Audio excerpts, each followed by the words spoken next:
and my latest book is called Stand on Guard for Whom? A People's History of the Canadian Military. And it's the biggest book. I've now done 12 books, most on Canadian foreign policy. It's the biggest one, 20 chapters. It goes into all kinds of different elements of Canadian foreign policy. It's the subject of military is a massive subject. There are thousands of books on the different elements of the Canadian military. It was maybe not as exhaustive in my research on this book as I have been on some other books, because there's so much material up there. I went through a lot of it. Can't say I went through all of it.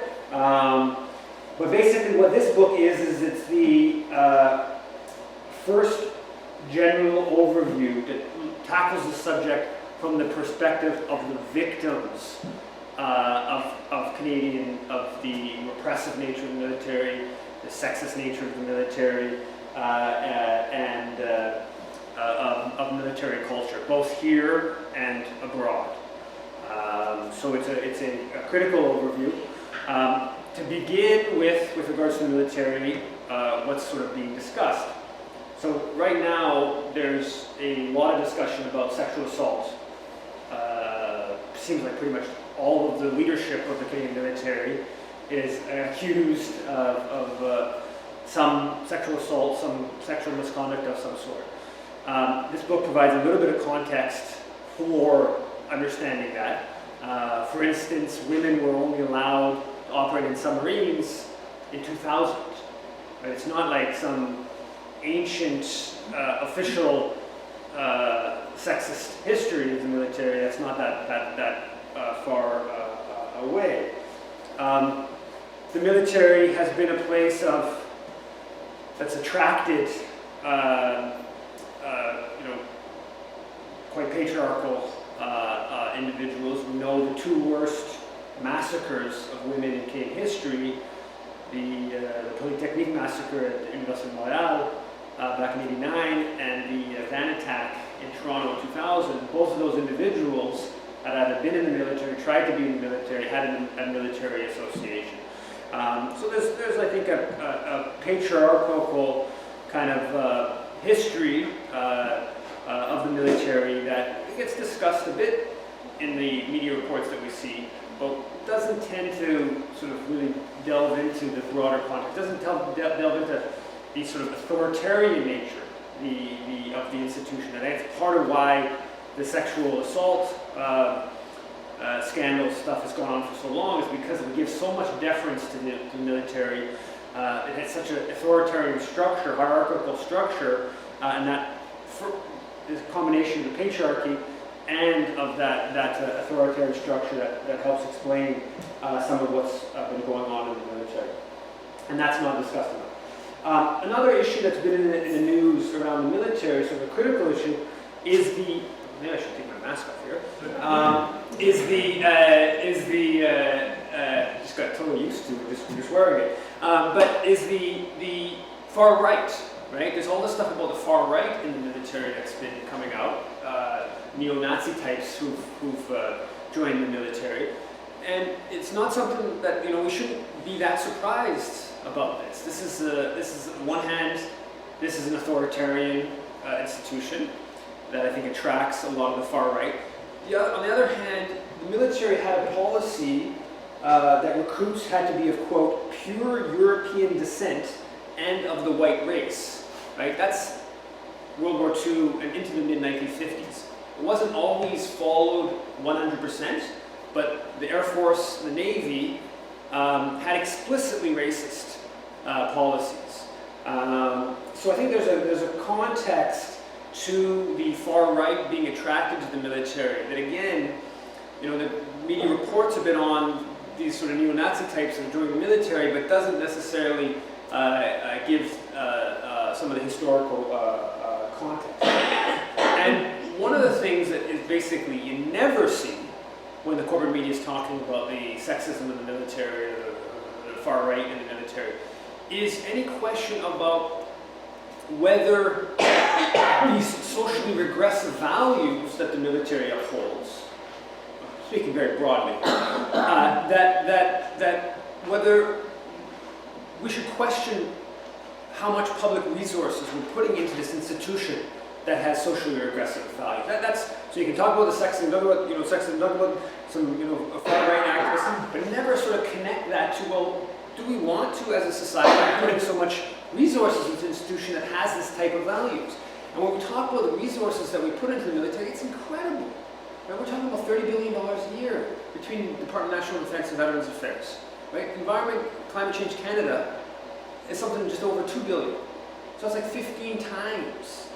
That's 15 times what we're putting into Environment, Climate Change Canada. Right? There's 70,000 active soldiers, 30,000 reservists, 25,000 Department of National Defense employees, as well as about 4,000 Veterans Affairs employees. D&D has the largest infrastructure portfolio in the federal government. Over 20,000 buildings, 5,500 kilometers of roads, 3,000 kilometers of waterworks, over 2 million hectares, right? About half the size, a bit more than half the size of Switzerland, right? Military bases.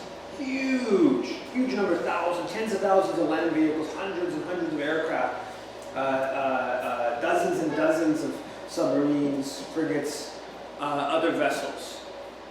59% of federal government greenhouse gas emissions in 2019-2020 were Department of National Defense, right? So Justin Trudeau has a net zero plan, right, which in and of itself is a very dubious plan, but excluded from that is the military.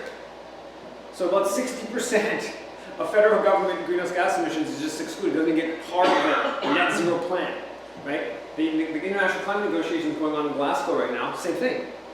They're excluded, right? The Pentagon, of course, is the biggest institutional emitter of greenhouse gases. So it's this huge, hugely ecological, not just with regards to carbon emissions. You look at the oil spills from naval vessels, dozens and dozens of lakes across the country destroyed with ordnance, and many bases, ecosystems destroyed. So the military is very ecologically damaging. I go into it. There's many elements to it. Of course, warfare itself is basically inherently damaging to ecosystems. I go through some of that history. But in terms of getting further the scope of the military, it has its own university, right? The only federally run university is the Royal Military College. The military has about 24 other specialized education facilities, things like the Canadian Forces School of Meteorology, Royal Canadian Electrical and Mechanical Engineers School.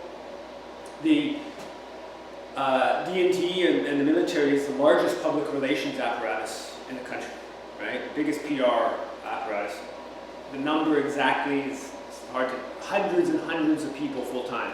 One estimate, 650 full-time public relations officials working for the military, trying to get out their perspective of world affairs, of what the military is doing.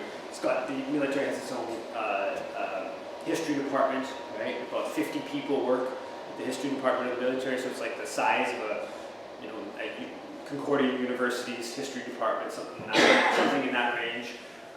It has a huge propaganda apparatus, public relations apparatus.